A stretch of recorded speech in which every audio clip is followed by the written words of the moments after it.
evidence presented to warrant a bond revocation. She told me yesterday that there had been multiple threats. So, all right, to circle back, there's a couple things. In speaking with pretrial, I have not received any information about threats. I've received information about cursing and rude behavior. Yes, Judge. There was no like threat of like harm or anything like that. It was just more so attitude. He was making people in our office a little bit uncomfortable just with his demeanor and the things that he was saying, but none of it, to my knowledge, has been anything, putting anyone in danger, threatening danger. All right, pause right here, because this is a huge moment. The court just confirmed there were no actual threats, just attitude and aggressive behavior. But here's the thing most people don't realize. When you're out on bond, your behavior matters just as much as the charges themselves. Judges expect humility, not ego. And when someone pushes that boundary, that's when the tone in the room shifts fast. Watch what happens next. This warning is about to turn nuclear. Let me ask you this. Anything of that sort. This is where I have an open criminal case. You're to be humble and contrite. And when you're not, and when you're threatening, abusive, harassing, I'm going to take care of you and I will light you up like a damn Christmas tree. Do you understand? It is unacceptable, the behavior that you have displayed here with myself, with pretrial, with the people down over there. And if you don't straighten up and fly right, I'm going to be all over you. Do you understand? One false move again. This is not supposed to be a happy time for you. And I don't know what I need to do to get your attention. But next time, I will classify you as a danger, revoke your bond, and make it so high you will have teeth falling out. Do you understand? Sir. Take a seat. Thank you, Judge. Back to the point. Do you have a preference on the reset date, Judge? Tell me what he tested positive for. It was THC and alcohol, Judge. Okay. This is where I will add that the court added bond conditions yesterday, so he had the magistrate. I understand. Okay. He did have these magistrate orders in October that I did see that he was instructed over. It didn't have no alcohol, but it did have October what? October 14th, 15th. Give me the last name again. Bledsoe, BLED. Oh no, he's still smoking weed then. I mean, if they told him not to use any kind of illegal drugs and he tested positive right now, give me the date, please. Come up, Mr. Bledsoe. You're not off the hook yet.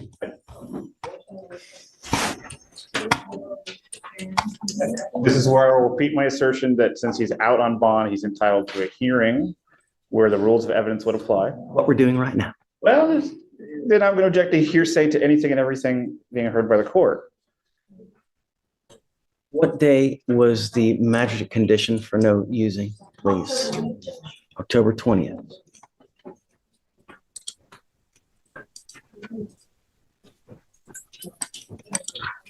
I also give my spiel about THC seltzers that I could buy at Specs that have no alcohol but have THC in them. You are not to use alcohol. Let's break down what really just happened. The judge just gave him what's called the benefit of the doubt, and trust me, that's rare once you've already tested positive. THC, gummies, Delta 8, Delta 9, the judge doesn't care what label you put on it. If it violates bond conditions, it violates bond conditions. This next test, it's basically a fork in the road, freedom or a cell. You are not to use illegal drugs. I'm going to give you the benefit of the doubt, and I'm going to test you again in 2 weeks from today. If you test positive for THC again, and I don't care what it is, I don't care if it's a gummy, I don't care if it's a joint, I don't care if it's Delta 8, if it's Delta 9, if it's Delta 352, whatever it may be, you will stay with me. Do you understand? Yes, sir. Get whatever records you need, but if you test positive for THC again, you're on notice now. you will stay with me. Yes, sir. Okay. Thank you, Judge. Have a seat back in there. Come on. But did you have a preference on the reset date, Judge? 2 weeks, whatever you want. Oh, I'm sorry, you're right. You said And 2 I'll weeks. test him back and we'll see. Do you But want, by then it'll be sufficient benefit that Yes, there's Judge. just no argument. do you want him 2 weeks from today testing on that date? Yeah. Okay. Will do. Thank you, Judge. For sure, Nate. You are Jonathan Leatherwood. Yes, sir. Good morning, sir. So you're charged with driving while intoxicated. You're facing up to 6 months in jail and or a $2,000 fine. We're going to do probable cause. You have the right to remain silent. Anything you say can or will be used against you. You have the right to have an attorney present. If you cannot afford one will be appointed to you, sir. Officers were dispatched to a crash in Harris County, Texas. Officers arrived and observed the defendant as the sole occupant in the driver's seat. They observed red glossy eyes, strong odor of alcohol, slurred speech, and unsteadiness. Complaining witness told officers she was sitting at a red light when the defendant rear-ended her, complaining to defendant's car, and observed an open can of beer in the cup holder. SFSTs conducted 6 out of 6 HGN, 5 out of 8 walk and turn, 3 out of 4 one-leg stand. DICs were read and defendant consented to blood sample. His license is eligible and this is his first DWI, Judge. Open container of beer while drinking, you say? Mr. Leatherwood, I'm going to find that there's probable cause to go forward with your case. I'm ordering you now as a condition of your bond not to consume alcohol, illegal drugs, or unprescribed controlled medication. I'm going to randomly test you. If I find that you're consuming alcohol or illegal drugs, I'm going to put you in jail. You will not get any more PR bonds. Do you understand? Yes, sir. Do you have a valid Texas driver license? Yes, sir. Do you have liability insurance in your name? Yes, sir. Okay, I'm now taking away your privilege to drive. You are not allowed to drive. Do you understand? I'm also making that a condition of your bond. I would hope that you understand it's elementary that you're not to have alcohol in the car while you are driving. Do you understand? Yes, sir. You have a lawyer. Because you have a lawyer, I will waive your appearance, but it is your responsibility to stay in touch with Mr. Strauss. If he tells me he can't get a hold of you, you pick up a new case, you endanger my county, I'm going to revoke your bond. No more PR bonds for you. Do you understand? All right. I'm going to have you come up here, swear to us that you're not going to drive. I'll get you to Victoria where we'll have you sign a reset. After that, we'll get you with Fleischer for your bond conditions. And after that, you're free to go. Yeah, Judge, we believe, Your Honor, what was in the car was an energy drink, Judge. It was not alcohol, Your Honor. It's just what's alleged, Judge. I mean, I don't have a photo of the can. Judge, he has no priors. We would ask you, Judge, to allow him to drive while on bond. They're alleging he's got an open container of beer in the car while he's driving. I mean, you know, if you show me that it's not, I'll take it away. But I mean, they're telling me it's an open container of beer. So do this. Is the video here? Do you have anything? Yeah, it looks like we have some body cam, Judge. Okay, do you want to take a look real quick to see if you see something different? Take a look. Your No, Honor. I mean, we've got time. It's Yes, sir. 9:45, you know, Yes. we've got Take a all look. Don't day. approach. Well, not all day, but you know, Sir. take a look real quick. I'll put this on hold if you find something different, you know, Yes, and sir. once they have time, they can go out, reach to the officer, see, hey, was it really an energy drink? Was it a beer? And let's see. But if he's drinking and he's in the car and they're alleging that, no, you know, there has to, We'll go look at it. yeah, sure, for sure. Mr. Leatherwood, heed this warning. You won't get another one. Do you understand? Okay, come on. All right, Davis, come on up, page 7.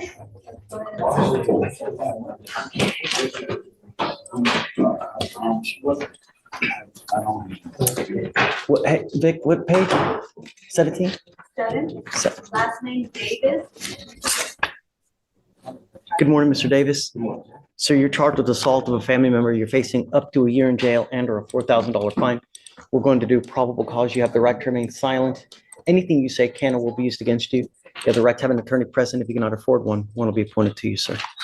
The complaining witness and the defendant are married. Officers were dispatched to a residence in Harris County, Texas. They met with the complaining witness who stated that she had called the defendant and noticed that he was intoxicated. Complaining witness then drove to the defendant's location to take his keys to make sure that he would not drive. Smart. Wonderful. The defendant refused to give her the keys. The keys ended up on the ground. The complaining witness went to pick the keys up and the defendant started grabbing her, pushing her, and hugging her as they both fell onto the ground. Complaining witness said that she fell onto the ground and she felt pain and discomfort, and the defendant was on top of her. The officer noticed the defendant was much larger than the complaining witness, leading him to believe that the defendant falling on top of her would cause pain as well. So did he intentionally assault? Was it an accident? I don't, read it again. You said he fell on top of her. Did you, isn't that what you said? Yes, Judge. He hugged her and then they both fell to the ground. And then he had fallen on top of her when they fell to the ground. This is a specific intent crime. I don't think we have an offense report, Judge. Well, nevertheless, this is what we do now. This is the probable cause hearing. You got to have it now. This is a DVD case, Judge. I don't think that the complaining witness has been ripped yet. Doesn't matter. We got what we got here, and I don't see intent.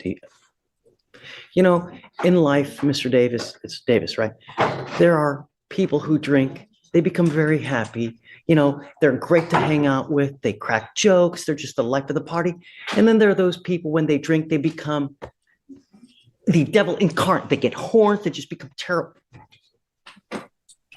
If this strikes a familiar chord, don't drink. You know, it sounds like someone's trying to do something very loving, you know, really. I'm going to find no probable cause now because I don't see intent, but just be careful. You know what I mean? Just, you got one life. Be happy and be nice. All right? Just take a seat for me, please. All right, Judge, next is case 17, Laverne, Asia.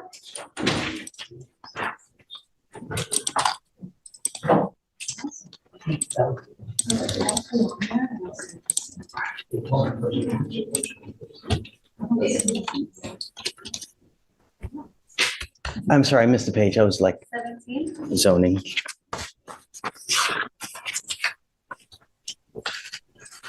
Ms. Laverne, good morning. Ma'am, you're charged with assault of a family member. You're facing up to a year in jail and or a $4,000 fine.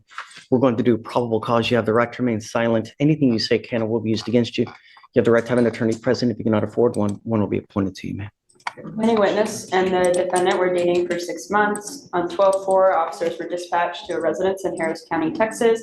They met with the complaining witness, who stated that the complaining witness and the defendant were at their uncle's house for food when the defendant became angry. The complainant had received a call from another girl.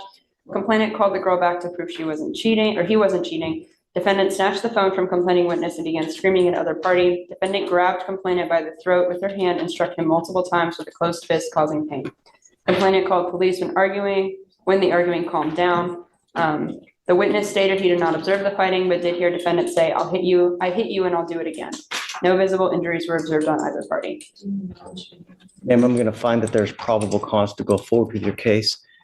Do we know, do you guys have the rip done? Do we know if he wants to continue to have contact with her? The DVD case, Judge, and we don't have the rip on this. Okay. I don't know if he wants to have contact with you. So until I know what his wishes are, I'm going to order you not to have contact with this person. Do you understand? Ms. Laverne, I want you to understand that I'm going to protect every person in my county. If I have to put you in custody, I'll do it in a heartbeat to protect everyone. Do you understand? There's a protective order that's been issued in this case. You need to get to know it. If you violate this protective order, the state can file a violation of protective order. It's one of the worst cases you can pick up. There's a residential restriction. There's things that you can't do. So take note and don't have any contact. Don't have any weapons with this person. Do you have any questions? Well, I don't want to talk about the case. I'm just over the conditions. Do you have any questions? How old are you, man? 22. You're 20. What do you do for a living? I'm going to school. Where do you go to school? San Jacinto. Okay. Do you work? Yes. What do you do? A dancer. A dancer. Yes. Did you want to apply for an appointed lawyer, ma'am? Okay. I'm going to order you also as a condition of your bond not to use alcohol or any kind of illegal drugs. I'm going to randomly test you. If I find that you're using, likewise, I'm going to revoke your bond. I'm not asking much from you. All I'm asking you to do is follow the law. Don't use alcohol. Don't use drugs. I'm going to test you. Do you understand? In fact, I think I'm going to send you for a test today because I want to know what, if anything, is in your system. Come back, and then I'm going to find you a lawyer, ma'am. All right? Okay, please. Hi, Casey. Hey, how you doing? Good. I do have a plea for you today on Mr. Bryant. You say Mr. Bryant? Yes, Jason Bryant. Okay, good morning, Mr. Bryant. Oh, So It is actually not a second. Your Honor, if I may, it's not a second because our investigator reached out to the county and found that the records were expunged. So, There's still, Your Honor, under the code, you can't use expunged records for purpose of enhancement. And we reached out to appellate to confirm that as well as other people, as well as from the AG's office, and they've all. so what happened? Did it get dismissed? So Expunged? It's a conviction. it's a conviction that was You still expunged. enhance it to a second? We can't use Not the with an expunged records, expunction. Your Honor. Technically, they shouldn't even know about it. Yes, that's the issue. So for that reason is why we put a reduction to a first. So Yes. we could refile it as a first, but we're not allowed, like, per our appellate division, we can't use it for enhancement cases, like to upcharge to a second. Here's the thing. You've already had one that's dismissed. You now pick up another one, right? You know, when do we say when? When do the proverbial slaps on the wrist stop? You know, how old are you now? 41. You're 41. When do we get it? You know, do you watch the news? How many times a day do people die in Harris County because of the DWI? Every day, all the time. Every freaking day, every single day. And the problem here is that what I have found when we go too low on punishment with repeat offenders, I have found that they wrap their car around the pole the next week. And that's why I have an extremely hard time of taking another proverbial slap on the wrist if you've even had one dismissed. Because who's to say you've learned anything?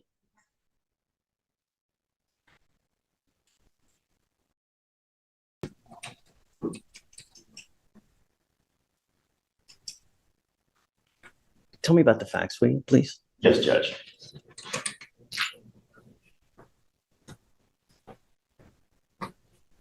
One moment, Judge.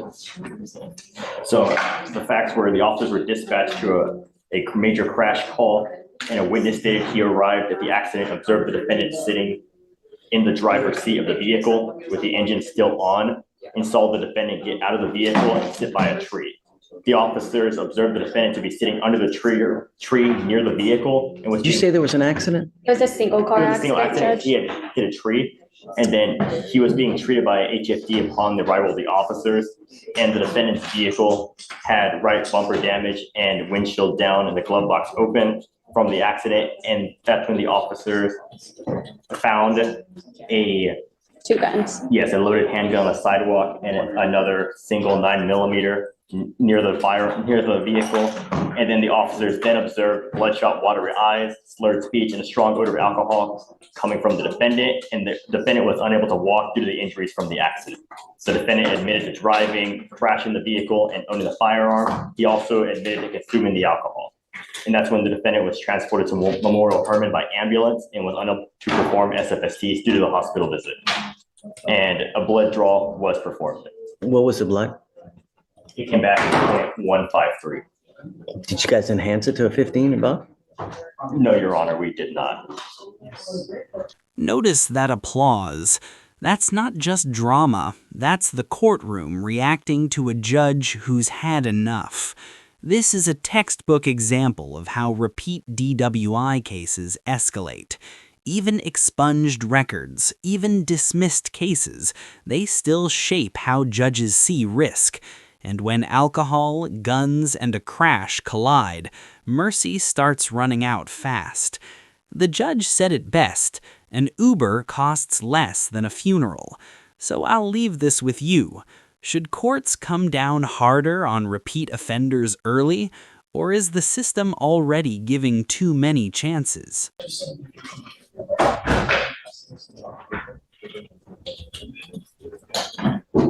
How did they even charge it as a second when you're telling them expunged? Originally, it was charged using the expunged records because they only ran an NCIC, and for some reason it came up on NCIC when it shouldn't have. That's the issue. Forever, for the rest of your life, you now see, even if it's expunged, people still see it. Doesn't matter.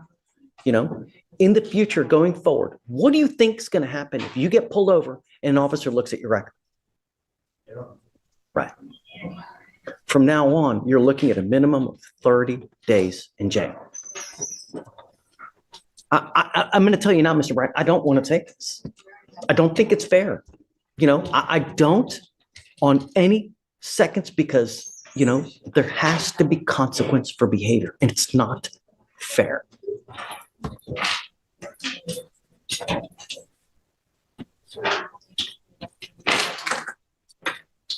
This is the last time you will get a proverbial slap on the wrist. I want you to understand that. Anytime you get pulled over, they're going to see all this. You will get taken down. All you have to do is push a button on your freaking phone. $30 to $40 on an Uber will take you anywhere you need to go. Do you understand how much money have you paid them to represent you? How much money have you paid to represent on the first freaking DWI? And now you're back. I'm going to tell you, if you act like a child, I'm going to treat you like a child and I'm going to put you over on my knee and I'm going to spank you like a little child. You come back here, but I'm going to do it with a ton of jail time. Do you understand? You're giving up the right to a trial, right to compel witnesses to testify on your behalf, confront and cross-examine your accusers. If you're not a citizen, there are possible immigration consequences. You can be deported, excluded from the country, denied naturalization. You give up the right to appeal once you accept this agreement. You can never change this or undo this. Do you understand? How to plead to the offense of driving while intoxicated. I will find you guilty. I will send you to 3 days in jail. I'll give you credit for 1. I'm going to suspend your license for a year. Do not drive until you get a license. I am also now going to hit you with the DPS surcharge that you will be required to pay. That is a $3,000 surcharge you're going to be required to pay. You will also be required to pay the court costs, which are around $400 to $500. And I'm going to tell you, we're going to get it one way or the other, because if you don't, every $100 that you owe, you will be sitting 1 day in jail. So you can imagine on a $35,000 to $4,000 bill right now that you're going to get, how much you will sit in jail. Sure. I want you to understand that we will not tolerate DWIs in Harris County, and we're going to get blood one way or the other. Do you understand? Yes, sir. It's just not fair when it's so easy to find another way. I like to drink. I like to drink a lot. I love my meals really, really spicy. And I love to go out with my wife. How do you think I do it though? Right. And then I can just be towed, but that's the responsible thing to do. And I hope that you really get it from now on, because God forbid you do something that you really can't walk away from. Do you understand? Sure. All right. Good luck. Thank you. Hi, Miss Brown. How are you? I'm sorry to see you in this circumstance. You now picked up a terroristic threat, serious bodily injury. You're facing a year in jail. The thing that I told all them that I'm happy that you didn't follow through. That, sticks and stones, right? But words can hurt sometimes, right? As you now see, you've now picked up a new case. I don't know how we go forward now. What do we do? I don't know either. You're 19, right? Where do we go? Because you had a home to go to, but we don't know if we can put you back in the home. No way under any circumstance am I going to let you just out on the street. That's a death sentence. Because where would you go? Who are you going to be with? How are you going to eat? I can't do that. We can't just give you a PR bond. I have to know where you're going to go, who you're going to be with, so we don't set you up for failure. Do you know the phone number to that house? Have you given it to Josh? Okay. Don't say it out loud. If you can write it down, we're going to try to get in contact with them. We can call now so that we can see if they're willing to take you back, and then we'll go from there, because I don't know how we're going to go forward. I don't want to let you out on the street. Is there anyone here, do you know, for her? You've been in contact with the caseworker, social worker, or no? There's a caseworker and then also her appointed guardian. Have you talked to them lately? Not since this new case. Okay, so I guess, can we try to do that today? Let's roll it to tomorrow. Let's see, are they going to accept her back? If not, how do we go forward? I don't want to keep you here for a long time. But I don't know how to go forward at this time. So let's give it a day. Let's see what Josh can find and then we'll bring you back, okay? All right, sticks and stones, I'm glad that you didn't follow through. That's good. Now, we have to get you to learn self-control so that you don't flip out. That's the name of the game now, all right? Think about it. Okay, all right, thanks. Antonio. Good morning, Your Honor. This is a new appointment, Sandra Dawn Stumbo. It's a 2019 case. State, apparently there's no evidence, and I guess they want to evaluate it for dismissal. Yes, Judge. Right now, we just put in the request because at the time, I guess they didn't request the body cam and dash. So we just, yes, Judge. Oof. We're gonna reach out to see if we can get that within the next week or so, 2 weeks. No. I'm not going long. I mean, this case is, if you guys didn't do it back then, hey, Yes, this Judge, case is why over I- 2,000 days old. That we're gonna look, see what we do have, and we will likely be willing to dismiss after we look at it briefly. Okay, let's set it a week. Yes, sir. I'm not going to waive her appearance. All right. Come up, Ms. Stumbo.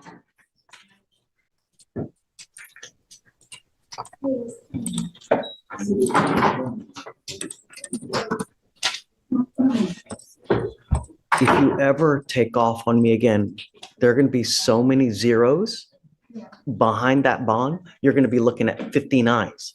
Do you understand? You must be back in a week so we can determine where we're going to go with this case. Can I explain why? Doesn't matter. You have to understand, your excuse goes in one ear, goes out the other. The only thing that matters are choices.